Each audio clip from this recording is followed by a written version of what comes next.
Guys, welcome to accounting hub. आज मैं आप लोगों को सिखाने जा रही हूँ कि what is the meaning of accounting and what are its objectives.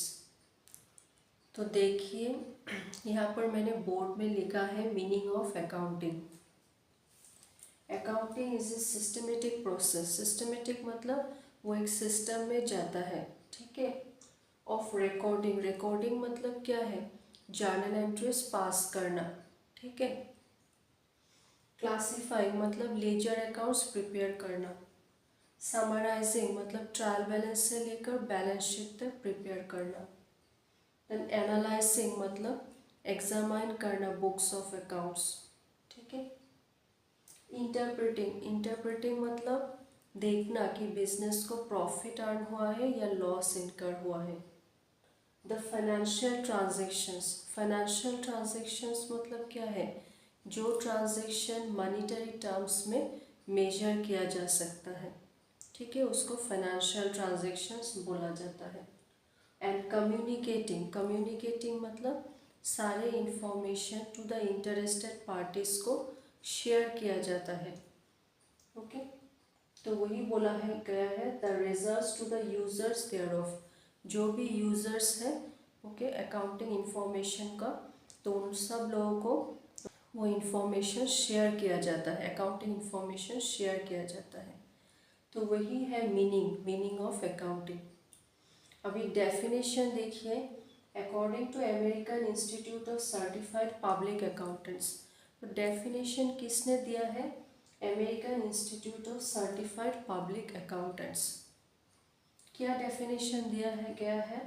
Accounting is the art of recording, recording मतलब वही जर्नल एंट्रीज पास करना, क्लासिफाइंग लेजर अकाउंट्स प्रिपेयर करना, समराइजिंग ट्रायल बैलेंस से लेकर बैलेंस शीट तक प्रिपेयर करना in a significant manner, okay, and in terms of money, okay, जो monetary terms में मेजर किया जा सकता है, जो transactions and events which are in part of a financial character, again, okay, money include होना चाहिए। इंटरप्रेटिंग मतलब देखना कि बिजनेस को प्रॉफिट अर्न हुआ है या लॉस इनकर हुआ है। The results thereof, okay, तो वही देखना पड़ता है, ओके। लास्ट में जो ऑडिटर्स लोग करते हैं कि बुक्स ऑफ अकाउंट्स या फिनेंशियल स्टेटमेंट्स एग्जामाइन करते हैं और देखते हैं कि बिजनेस को प्रॉफिट अर्न हुआ है या फिर लॉस इनकर हुआ है। Then come to the objectives. To keep systematic record of business transactions. अभी सारे जो ट्रांजेक्शन्स हुआ है बिजनेस में उसका एक रिकॉर्ड मेंटेन किया जाता है, ठीक है, बुक्स ऑफ अकाउंट्स में। तो वही पहला ऑब्जेक्टिव है।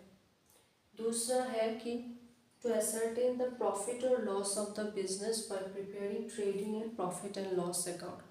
अभी trading and profit and loss account क्यों प्रिपेयर किया जाता है?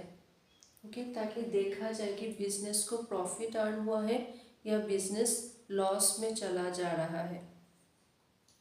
The number 3, to ascertain the financial position of the business by preparing balance sheet which shows the position of assets and liabilities of the business. Then third objective क्या है कि balance sheet prepare किया जाता है, okay, जिसमें asset position और liability position of the business क्या है वो देखा जाता है, ओके। सो वही देखकर पता किया जाता है कि बिजनेस का फाइनेंशियल पोजीशन क्या है, उसका फाइनेंशियल स्टेटस क्या है। तो वो थर्ड ऑब्जेक्टिव है। फोर्थ ऑब्जेक्टिव है to provide information to various parties like owners, creditors, investors, employees, banks etcetera. Fourth objective क्या है?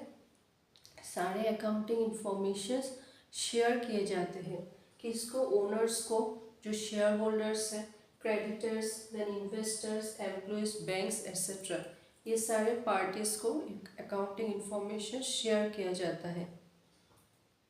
Then number 5 objective, okay, fifth objective, to provide information for legal compliances.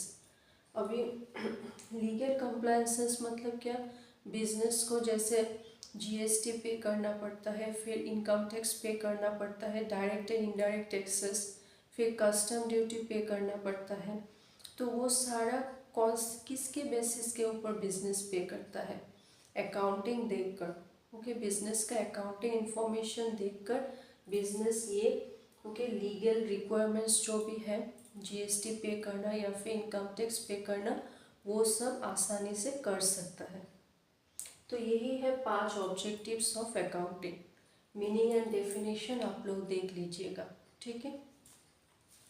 I hope आप लोगों को मेरा ये video अच्छा लगा हो। अगर अच्छा लगा हो तो please like, share, comment and subscribe to my channel. Thank you.